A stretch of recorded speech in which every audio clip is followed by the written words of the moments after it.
साल 2025। एक Instagram chat से शुरू हुई ये कहानी धीरे धीरे कानपुर की सबसे डरावनी वारदात बन गई। एक लड़का, दो लड़कियां और प्यार का वो खेल जिसने एक मासूम की जिंदगी छीन ली। सब कुछ ठीक चल रहा था, लेकिन एक दिन ऐसा राज खुला जिसने सब कुछ उलट दिया। दोनों लड़कियों को पता चला कि लड़का दोनों से प्यार करता है, और फिर दूसरी गर्लफ्रेंड ने रख दी एक ऐसी शर्त जिसे सुनकर किसी का भी दिल कांप जाए, अगर मुझे पाना है तो अपनी पहली को मार दो। बस यहीं से शुरू हुआ मौत का खेल। 21 जुलाई की रात वो घर लौटा, और फिर कुछ ऐसा हुआ जो किसी ने सोचा भी नहीं था। अगले दिन लड़की लापता, फोन बंद और सिर्फ एक मैसेज, माँ मैं बिजी हूँ। पर सच्चाई इससे कहीं ज्यादा खौफनाक थी। 4 महीने बाद जब पुलिस ने लड़के से पूछताछ की तो उसने जो बताया उसने सबको सन्न कर दिया। गला घोंटकर हत्या की और मरी हुई प्रेमिका के साथ ली गई एक सेल्फी सबूत के तौर पर भेजी दूसरी प्रेमिका को। आखिर क्या था उस रात का सच? प्यार था या जुनून? जानिए इस खौफनाक इंस्टाग्राम लव स्टोरी की पूरी कहानी। नमस्कार दोस्तों, मैं विनय कुमार। यह कहानी कानपुर की है और कहानी की शुरुआत होती है 21 जुलाई 2025 से। आकांक्षा नाम की एक लड़की जो कानपुर की रहने वाली थी। आकांक्षा सोशल मीडिया पर एक्टिव थी। एक रोज इंस्टा पर सर्च करते करते उसे सूरज नाम का एक लड़का मिलता है। इधर सूरज भी सर्च करते करते आकांक्षा तक पहुंच जाता है। अब दोनों इंस्टा फ्रेंड हो चुके थे। दोनों एक दूसरे से चैट करते धीरे धीरे वक्त बीता। फिर एक दिन दोनों ने मिलने का फैसला किया और कानपुर में दोनों की एक रोज मुलाकात होती है। मुलाकात के बाद अब मुलाकात का सिलसिला ही चल पड़ता है। फिर दोनों एक दूसरे के प्यार में इस कदर डूबे कि उन्होंने अपनी नई जिंदगी, नए सपने सारे बुनने शुरू कर दिए। सूरज एक रेस्टोरेंट में काम करता था। उसने आकांक्षा को भी कहा, वह भी जॉब की तलाश में थी, कि तुम भी क्यों नहीं उसी रेस्टोरेंट में काम करती हो, हम दोनों का वक्त साथ ज्यादा गुजरेगा। आकांक्षा मान गई। अब दोनों साथ काम करने लगे। धीरे धीरे वक्त बीता। 21 जुलाई 4 महीने पहले की बात है। घर में होता यह है कि आकांक्षा का एक भाई काम के सिलसिले में दिल्ली जाता है। दिल्ली जाते वक्त उसने अपना मोबाइल अपनी मां को दे दिया और कहा कि मैं दिल्ली में हूं, मैं तो वहां किसी से भी लेकर बात कर लूंगा, बट आप लोग इस मोबाइल को रखो ताकि मैं इस नंबर पर कॉल कर सकूं, क्योंकि घर में कोई लैंडलाइन नंबर तो था नहीं। तो अब घर में आकांक्षा की मां आकांक्षा और उसकी एक और बहन को यह बात पता थी कि भाई अपना मोबाइल घर छोड़कर गया है, ताकि वो बात कर सके घर वालों से। इधर अब आकांक्षा अपने घर वालों से दूर कानपुर में है। कानपुर से कुछ दूरी पर उनके माँ बाप रहते थे, तो वह कानपुर में ही जॉब के सिलसिले में रहती थी और वो सूरज के साथ एक तरह से लिव इन में रह रही थी। 21 जुलाई की तारीख आती है। आकांक्षा अपने घर वालों से बात नहीं करती। फिर 22, फिर 23, 3 दिन बीत जाते हैं। आकांक्षा की मां परेशान हो जाती है। आकांक्षा की मां फोन करती है, लेकिन आकांक्षा फोन काट देती है। फिर इसी दौरान आकांक्षा का एक मैसेज आया मां के मोबाइल पर। उसने कहा, मैं बिजी हूं मां, बाद में आपसे बात करूंगी। 3 दिन से बेटी से बात नहीं हो रही थी। मां परेशान थी, घबराई हुई थी। लेकिन जैसे ही यह मैसेज पढ़ा, बेटी का मैसेज आ गया, तो मां को खुश होना चाहिए था।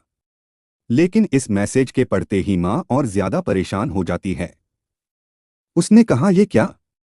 उसने मैसेज में ये क्यों लिखा कि मां आप परेशान ना हो, मैं बिजी हूं, बाद में आ जाऊंगी। जबकि उसे पता है कि यह फोन भाई का है, तो उसको भैया लिखना चाहिए था और यहां मां लिख रही है। मां परेशान, उसे लगा 3 दिन से गायब है, कुछ तो गड़बड़ है। उसने इधर उधर पता करना शुरू किया। आकांक्षा का कहीं सुराग नहीं मिला। तब आकांक्षा की मां एक रोज विजय लक्ष्मी पुलिस स्टेशन पहुंचती है और पुलिस स्टेशन जाकर अपनी बेटी की गुमशुदगी की रिपोर्ट दर्ज करा देती है। अब पुलिस वाले रिपोर्ट दर्ज करते हैं। उस रेस्टोरेंट में जहां वो काम करती थी, पुलिस वहां पहुंचती है। वहां से उसका पता निकाला जाता है जहां वो कानपुर में रह रही थी। इत्तेफाक से उस रेस्टोरेंट के कई ऐसे सहकर्मी थे जिन्हें पता था कि सूरज और आकांक्षा एक साथ में रहते हैं। उन्होंने यह बात बताई। पुलिस सूरज तक पहुंची। सूरज से पूछताछ की। सूरज ने कहा कि 21 तारीख को उसकी और आकांक्षा की लड़ाई हो गई और उस लड़ाई के बाद आकांक्षा उसके घर से चली गई और फिर उसके बाद से कोई पता नहीं, ना मैंने कॉल किया ना मेरी बात हुई। मुझे लगा अपने घर चली गई। पुलिस को एक तरह से सूरज ने कन्विंस कर दिया। पुलिस को विश्वास हो गया कि सूरज रेस्टोरेंट में नियमित रूप से आ रहा है, कभी एब्सेंट भी नहीं रहा। तो कोई डाउट ही नहीं था कि दोनों एक साथ गायब हुए। पुलिस ने सूरज को छोड़ दिया। अब पुलिस तफ्तीश में लगी रही। सारी अपने लेवल पर जितने लोगों से पूछताछ हो सकती थी सब करती रही। कोई सुराग नहीं मिल रहा था। आकांक्षा की गुमशुदगी थी। पुलिस परेशान घूम फिर कर आकर सूरज पर ही सारा मामला रुक जाता। अब पुलिस को लगा कि अगर सच्चाई पता है तो शायद सूरज को ही है। आसपास के सीसीटीवी कैमरे या बाकी जहां वो रहता था सब खंगालना शुरू किया। फिर पुलिस ने तय किया कि वो सूरज से दोबारा पूछताछ करेगी। अब पुलिस ने सूरज से पूछताछ करनी शुरू की, लेकिन इस बार पुलिसिया अंदाज में थोड़ी देर तक तो वो घुमाता रहा और फिर पुलिस को उसने कहा कि चलिए मेरे साथ, मैं आपको बताता हूँ सच्चाई। उसने कहा आकांक्षा इस दुनिया में नहीं है। मैंने उसे मार डाला और उसका कत्ल 21 जुलाई को ही कर चुका हूँ। पुलिस ने पूछा ठीक है, लेकिन लाश कहाँ है? उसने कहा चलो, अब कानपुर से करीब 100 किलोमीटर दूर बांदा एक जगह है, वहां पर एक पुल है। उस पुल के नीचे नदी की तेज धारा बहती है। वो उस पुल पर ले गया और उसने कहा मैंने यहीं से आकांक्षा की लाश को नीचे फेंका। पुलिस ने कहा कि आकांक्षा की लाश को तुम अकेले उठाकर इस पुल के ऊपर हाइट भी है, फिर नीचे फेंकना है। एक आदमी के बस का बात नहीं है। तब उसने कहा नहीं, इसमें मेरा एक दोस्त भी शामिल था। अब उसने अपने एक दोस्त का नाम बताया। पुलिस उसके घर पहुंचती है, दोस्त को भी उठा लेती है। अब पुलिस पूछती है तुमने आकांक्षा को क्यों मारा? तब वो कहानी सुनाता है। वो कहता है कि असल में आकांक्षा से मेरी इंस्टाग्राम पर दोस्ती हुई, फिर हम मिले। फिर आकांक्षा ने कहा अब हम एक साथ जिंदगी गुजारेंगे, शादी करेंगे। और हमारी जिंदगी में सब ठीक चल रहा था। दोनों एक ही रेस्टोरेंट में काम कर रहे थे, लिव इन में रह रहे थे। लेकिन एक रोज गलती से आकांक्षा ने मेरा मोबाइल देख लिया और मेरा इंस्टा का जो पेज है वो खोल दिया। वहां पर चैट पड़ा हुआ था, वहां एक दूसरी लड़की के साथ, और यह दूसरी लड़की उसने बताया कि कुछ महीने पहले इसी इंस्टा के जरिए उसकी गर्लफ्रेंड बनी। वो उससे मिलता जुलता भी है, कानपुर में ही है, और अब वो उससे भी प्यार करने लगा। तो पुलिस ने कहा इसमें क्या हुआ? फिर उसने कहा जब उसने देखा मेरी गर्लफ्रेंड ने, मतलब आकांक्षा ने, तो वो नाराज हुई, भड़की, फिर झगड़ा हुआ। बट मैं उसको फिर भी मैंने मना दिया। लेकिन इत्तेफाक से एक और चीज हो गई। उसी इंस्टा के जरिए मेरी दूसरी गर्लफ्रेंड को मेरी पहली गर्लफ्रेंड यानी आकांक्षा के बारे में भी पता चल गया। उसने भी मोबाइल पे वो चैट देख लिया। तो अब दो गर्लफ्रेंड और दोनों को एक दूसरे के बारे में जानकारी मिल गई कि इसकी जिंदगी में सिर्फ एक नहीं है, दो है, पहली गर्लफ्रेंड और दूसरी गर्लफ्रेंड। तो पुलिस ने कहा फिर भी ठीक है, लेकिन इसके लिए आकांक्षा को क्यों मारा? तो उसने कहा जब दूसरी गर्लफ्रेंड को यह बात पता चली तो उसने मुझसे झगड़ा किया, बातचीत बंद की। मैं उसको मनाता रहा। फिर एक रोज उसने मुझसे कहा कि ठीक है, मैं तुम्हारी जिंदगी में वापस आ जाऊंगी, पर एक शर्त है, और वो शर्त यह है कि तुम अपनी गर्लफ्रेंड को, जो पहली गर्लफ्रेंड है यानी आकांक्षा, उसे मार डालो। न सिर्फ मार डालो बल्कि मारने के बाद मुझे सबूत चाहिए कि वो मर चुकी है। पहले तो कुछ सूरज को समझ नहीं आया। उसने कहा तुम कैसी बातें कर रही हो? लेकिन वो अपनी बात पर अड़ी रही। सूरज ने कहा मेरे पास कोई रास्ता नहीं था। मैं 21 जुलाई को घर आया, फिर मेरी झगड़ा हुआ आकांक्षा से। इसके बाद मैंने उसको मार डाला, गला घोटकर। मारने के बाद अब समझ में नहीं आया कि लाश को कहाँ फेंके। तब मैंने बांदा में रहने वाले अपने एक दोस्त को फोन किया, उसे घर बुलाया। घर बुलाने के बाद उसे सारी बात बताई। और फिर यह हुआ कि इस लाश को ठिकाने लगाना है, तो हमने उस लाश को एक बैग में रखा। बैग में रखने के बाद मेरे दोस्त के साथ मोटरसाइकिल पर उसी बैग को रखकर कानपुर से 100 किलोमीटर दूर तक ट्रैवल किया। एक लाश को बैग में रखकर 100 किलोमीटर दूर जाने के बाद उसे बांदा में एक पुल नजर आया जिसके नीचे उफनती तेजधार नदी दिखाई दी। रात का वक्त था। दोनों पुल पर पहुंचे और उस बैग को ऊपर से नदी में फेंक दिया। फेंकने के बाद चले आए। आने के बाद अब उसे लगा कि आकांक्षा के मोबाइल पर घर वालों का फोन आएगा, तो जब वो आता काट देता, लेकिन फिर बीच बीच में वो आवाज बदल कर भी बात करने की कोशिश करता, थोड़ा डिस्टरबेंस साउंड के साथ। नहीं उसे लगा ऐसे पकड़े जाएंगे, तो उसने मैसेज शुरू किया और उसे जब माँ का कॉल आ रहा था तब उसने वो मैसेज रिप्लाई किया था कि माँ बिजी हूँ, मैं बाद में फ़ोन करूंगी, जबकि उसको लिखना था भैया बिजी हूँ मैं, क्योंकि वो भाई का फ़ोन था और यहीं से माँ को शक हुआ। इसके बाद 3 दिन तक तो वो रिप्लाई करता रहा। फिर 3 दिन बाद उसे लगा मोबाइल अपने पास रखना भी खतरनाक है, क्योंकि पुलिस मोबाइल की लोकेशन से उस तक पहुंच जाएगी। फिर वो गया रेलवे स्टेशन।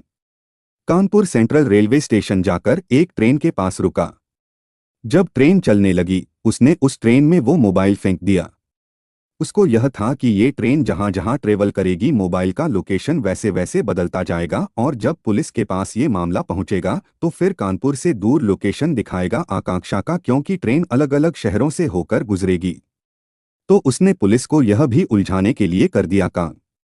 अब जब उसने बताया तो पुलिस की टीम पहुंची बांदा और उस नदी में लाश की तलाश शुरू की। अब 4 महीने पहले कत्ल हुआ। 4 महीने पहले उसने लाश फेंकी। 4 महीने बाद पुलिस उसे तलाश कर रही है। बहती नदी, तेज बहाव में कोशिश की लेकिन लाश अब तक नहीं मिली, और मिलने की गुंजाइश और उम्मीद भी अब बहुत कम है। तो पुलिस ने पूछा कि अच्छा तुमने लाश फेंका, और एक कहानी और भी सुनाई थी कि मारने से पहले उसको मारने के बाद के सबूत चाहिए। उसने कहा जब मैंने उसको गला घोंटकर मार डाला तब मैंने एक सेल्फी ली थी आकांक्षा की बॉडी के साथ, उसकी लाश के साथ, और वो सेल्फी मैंने अपनी उस गर्लफ्रेंड को भेज दिया। इत्तेफाक से वह सेल्फी एक सबूत बन गया पुलिस के लिए, क्योंकि वो लाश के पास खड़ा लाश के साथ सेल्फी ले रहा है। सेल्फी वाला मर्डर भी कह सकते हैं इसे आप, और उसने अपनी उस गर्लफ्रेंड को भेज दिया। हैरत की बात यह है कि एक लड़की का कत्ल उसके बॉयफ्रेंड ने किया और दूसरी गर्लफ्रेंड उसी बॉयफ्रेंड से कह रही है कि तुम पहली गर्लफ्रेंड को मार दो तो मैं तुम्हारी जिंदगी में वापस आ जाऊंगी। उसे डरना चाहिए था कि अगर एक गर्लफ्रेंड को वह मार सकता है तो फिर दूसरी के उससे ऊपर से भी खतरा टल नहीं सकता। कल को तीसरी गर्लफ्रेंड के कहने पर वो दूसरी को भी मार सकता था, लेकिन ऐसा हुआ नहीं। बड़ी हैरानी की बात है। उस लड़की की दूसरी गर्लफ्रेंड की शर्त पूरी हुई तो वापस उसकी जिंदगी में लौट गई। अब कायदे से अगर देखें तो इस केस में सूरज तो गुनहगार है ही है, उसकी दूसरी गर्लफ्रेंड भी है, क्योंकि कत्ल के लिए उसने उकसाया है। सूरज और उसके दोस्त को पुलिस पकड़ चुकी है। गर्लफ्रेंड के बारे में अभी छानबीन कर रही है, ताकि यह तो नहीं है कहीं कि सूरज उसे भी फंसाने के लिए अब उसका नाम ले रहा है। पुलिस की तफ्तीश जारी है, लेकिन कहानी अजीब मोड़ पर इसलिए खड़ी है क्योंकि कातिल यहां मौजूद है। कातिल जुर्म भी कबूल कर चुका है। कातिल कत्ल की बात भी एक्सेप्ट कर चुका है, लेकिन लाश गायब है। लाश अब तक मिली नहीं। अब 4 महीने का वक्त बीत चुका है। 4 महीने पुरानी बात है। बहती नदी, तेज बहा। लाश के मिलने की उम्मीद धीरे धीरे अब पुलिस को भी लग रहा है कि कम ही है।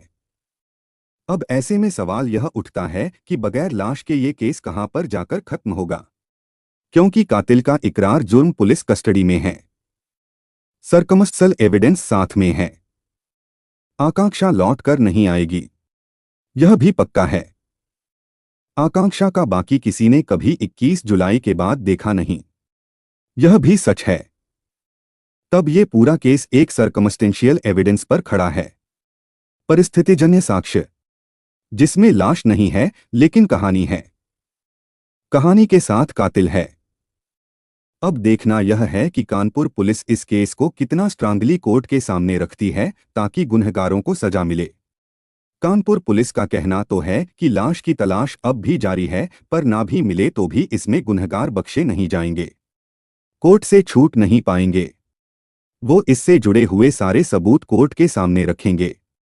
तो उम्मीद यही है, ऐसे गुनहगारों को कड़ी से कड़ी सजा जरूर मिलनी चाहिए। इस घटनाक्रम को साझा करने का मेरा मकसद किसी के दिल को ठेस पहुंचाना नहीं है, बल्कि इस कहानी के माध्यम से लोगों को जागरूक करना है। आकांक्षा की कहानी बताती है कि सोशल मीडिया पर रिश्तों में पूरी सावधानी जरूरी है। किसी भी ऑनलाइन दोस्त या प्रेमी से अगर धमकी, ब्लैकमेल या हिंसा की मांग हो, तुरंत न कहें और भरोसेमंद को बताएं। निजी जानकारी, लोकेशन या लगातार अपडेट शेयर करने से बचें। अकेले मिलना टालें। स्क्रीनशॉट लें और जरूरत पड़ने पर पुलिस या परिवार को सूचित करें। याद रखें, प्यार में हिंसा की कोई जगह नहीं। सुरक्षित रहें, समझदारी से दोस्ती और रिश्ते बनाएं।